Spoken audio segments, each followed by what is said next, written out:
William Shakespeare's career started out as writing poems and sonnets up until around 1594, when he turned to acting.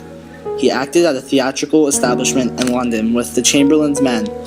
When he became a playwright, he wrote many famous plays such as A Midsummer Night's Dream, Hamlet, The Tempest, performed mostly by Chamberlain's Men. Shakespeare went through many phases while being a playwright. He started out writing mostly comedies, mixed in with a couple histories.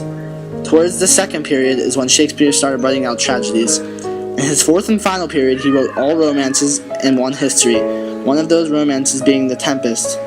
Most tragedies were in the third period. In addition to being a playwright, Shakespeare was an actor and a poet. In Shakespearean comedy, good always triumphs over evil. Some examples of Shakespearean comedies are The Taming of the Shrew, A Midsummer Night's Dream, and Love Labour's Lost. Tragedies are often defined as bad events that happen to someone or something. During the Elizabethan era, there was a man who changed theater as we know it today. Using his amazing skills in the English language, William Shakespeare wrote many plays that were tragedies, like Hamlet, Macbeth, Romeo and Juliet, and Timon of Athens.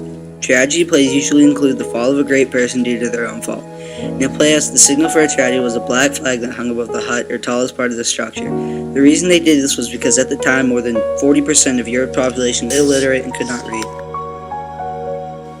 History plays, other known as political plays, are plays that are performed. They show or portray an event or variations of an event that happened.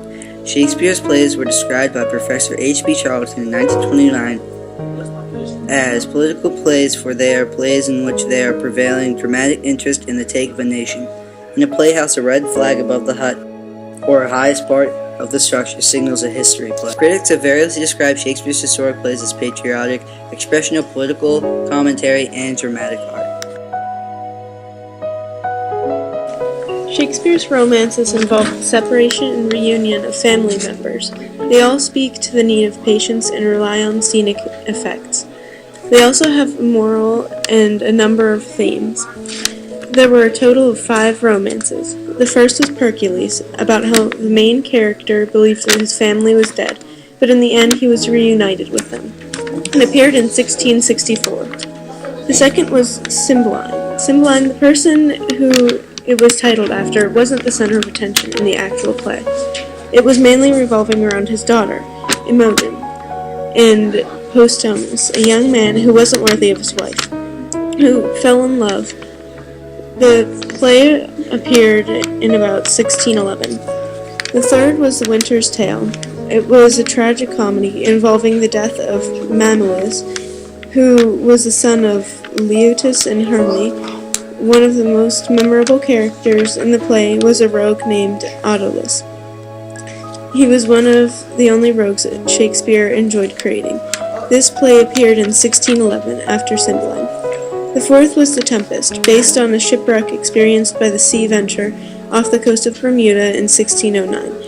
Every emotion available to human beings is displayed in this play. It appeared in November 1611.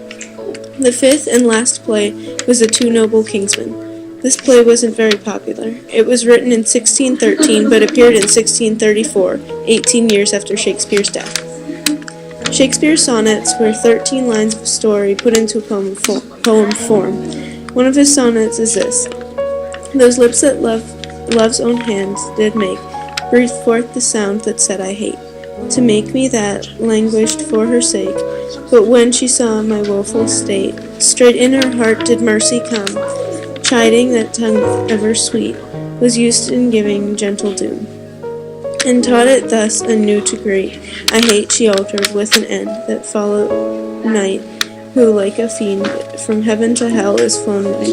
I hate from hate away she threw, and saved my life, saying not you. The main idea of this is not to judge someone's words. The phases William Shakespeare went through while writing were comedy, tragedy, romance, and sonnet. The works he wrote first were Richard III, Romeo and Juliet, Richard II, Henry IV, Part 1, As You Like It, Hamlet, Macbeth, and so on. There were several things contributing to Shakespeare's writing process, such as Kyne Marlowe, 2 other famous writers at the time, culture, and so on. He was said to have used contemporary romance for some of his plots, and his writing process changed from tragedy, comedy, and romance. Shakespeare made an impact on the English language by inspiring authors all over the globe and giving off interesting and original ideas.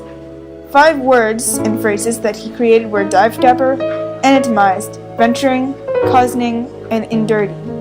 These were derived because the stories Shakespeare created were meant to keep a certain tempo, therefore he broke words to shorten them and keep said tempo. Most of the words he derived are not still used today in common speech.